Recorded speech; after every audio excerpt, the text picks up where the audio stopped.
Sa voix n'a pas changé. Elle a toujours ce petit quelque chose de Wire qui fit les beaux jours de la série télé Une nounou d'enfer, de 1993 à 1999. À l'époque, l'Amérique découvre, à travers cette fiction piquante, la beauté brune trentenaire native du Queens, couronnée Miss New York Teenager à 16 ans. Ex-coiffeuse puis spécialiste de petits rôles, elle harcèle alors un producteur de CBS avec son idée originale, mettre en scène une célibataire excentrique et populaire, fille d'une envahissante mère juive, qui devient gouvernante des enfants d'un producteur de théâtre BCBG, lequel ne peut s'empêcher de lui trouver du charme. On connaît la suite, à savoir un Golden Globe, un American Comedy Award et un Emmy Award. Depuis, d'autres auraient disparu du paysage. Pas elle, qui amuse alors l'Amérique de son propre personnage, toujours à part. Deux parents ashkénazes au métier florissant, une mère organisatrice de mariage et un père ingénieur naval, des velléités estudiantines qui se terminent par un diplôme en esthétique. Un mari, Peter Mark Jacobson, rencontré à l'âge de 15 ans, qui fera son coming out gay après 18 ans d'union. Logiquement, un divorce, 3 ans plus tard, après une tentative de cohabitation chaotique. Mais aussi, un lot d'horreur. Comme ce viol enduré en 1985, à 28 ans, en compagnie d'une amie, sous la menace d'une arme, ou ce cancer en 2000, à 43 ans, avec ablation de l'utérus après 2 années de symptômes non diagnostiqués. Aux États-Unis, Fran Drescher est une combattante, l'une de ces femmes dont la biographie Enter Winning, parue en 1995, édition HarperCollins, s'est arrachée. Une figure inspirationnelle comme on dit, à laquelle ses pairs ont confié, en 2021, les prestigieuses reines du syndicat des acteurs, le SAG-AFTRA, Screen Actors Guild American Federation of Television and Radio Artists, qui ronronnaient depuis quelque temps.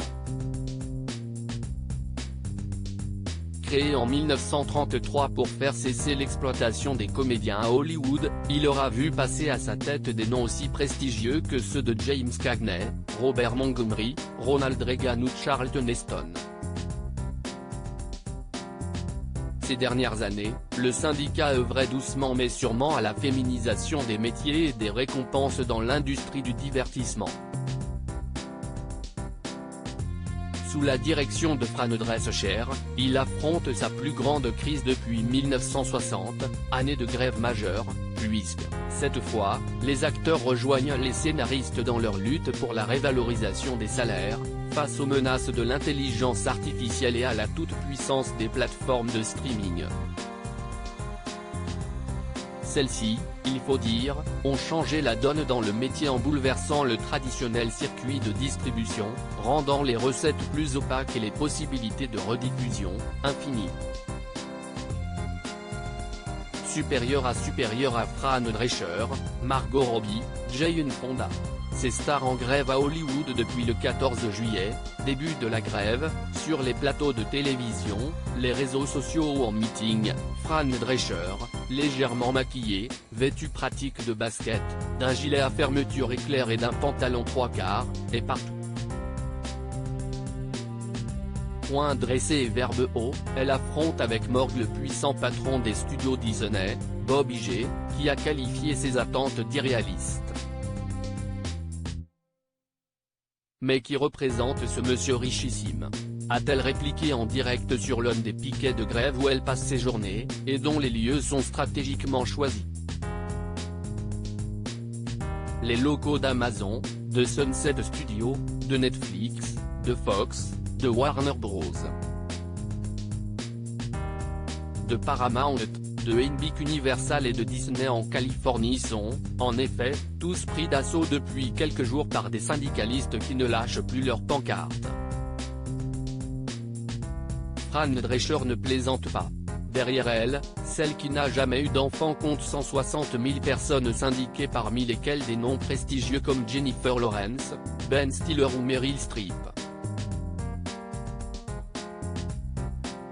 Interrogé, Fran, vu en Italie le 10 juillet posant en robe de soirée avec Kim Kardashian, explique ne pas travailler pour une poignée de privilégiés.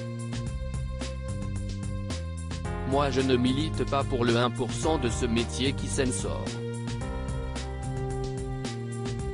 Mais pour les 99% qui se demandent comment ils vont pouvoir mettre du pain sur la table, payer leur loyer, et survivre quand on ne les rémunère qu'une journée de tournage pour exploiter leur image numérique à l'infini.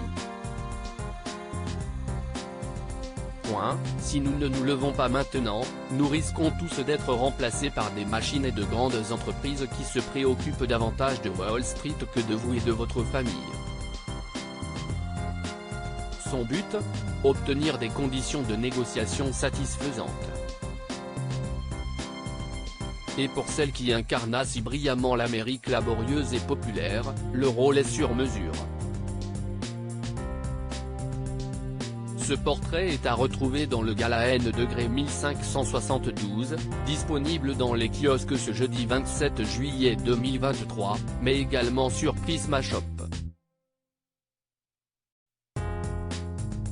Crédit Photo, agence.